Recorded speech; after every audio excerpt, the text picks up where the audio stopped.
Bismillahirrahmanirrahim. Assalamualaikum warahmatullahi wabarakatuh. Perkenalkan, nama saya Ustu Purnama Hesti dari kelas 1 CIAT Institut Ilmu Al-Quran Jakarta. Pada kesempatan kali ini, saya akan memenuhi tugas ujian akhir semester dengan mata kuliah Ulumul Quran.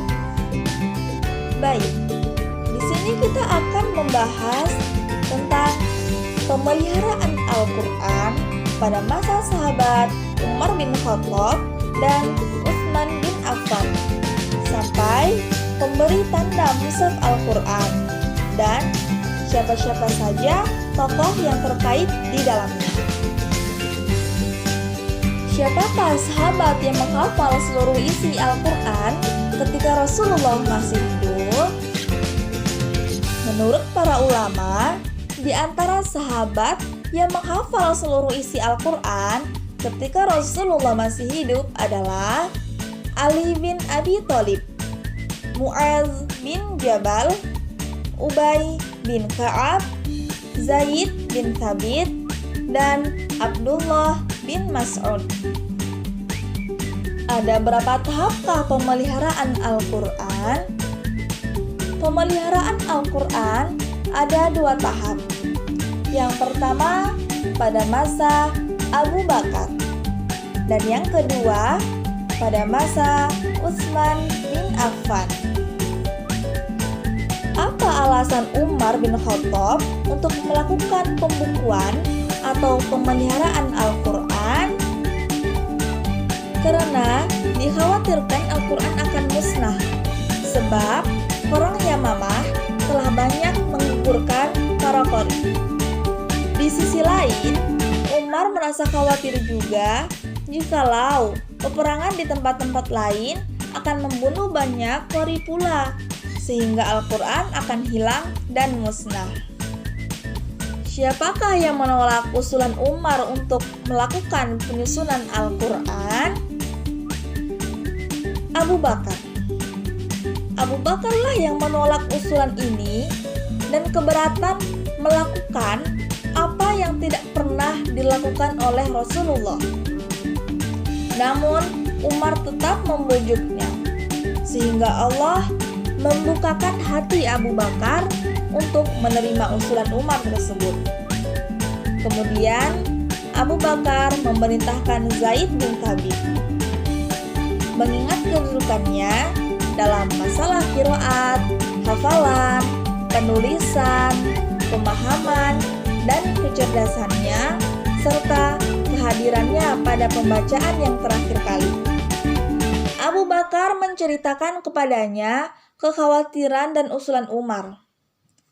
Pada mulanya, Zaid menolak, sama seperti halnya Abu Bakar sebelum itu. Keduanya lalu bertukar pendapat, sampai akhirnya Zaid dapat menerima dengan lapang dada perintah penulisan Al-Quran itu. Apakah yang menjadi pedoman Zaid bin Tsabit hingga ia berusaha menerima dengan lapang dada? Zaid bin Thabit memulai tugasnya yang berat ini dengan bersandar pada hafalan yang ada dalam hati para qurra dan catatan yang ada pada para penulis.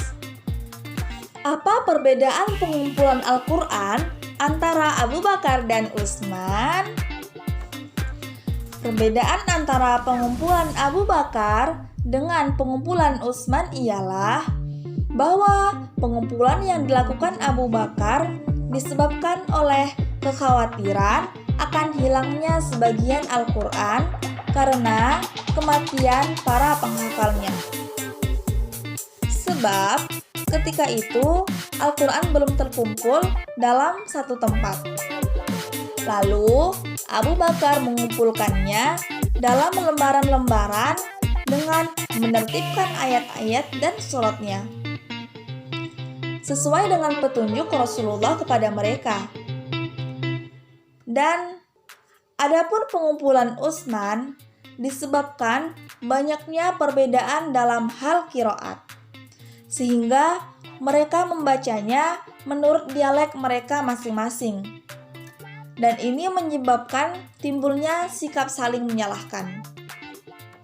Karena khawatir masalahnya akan semakin meruncing, Utsman segera memerintahkan untuk menyaring lembaran-lembaran itu ke dalam satu mushaf dengan menertibkan atau menyusun surat-suratnya dan membatasinya hanya pada bahasa Quraisy saja, dengan alasan bahwa Al-Quran diturunkan dengan bahasa mereka.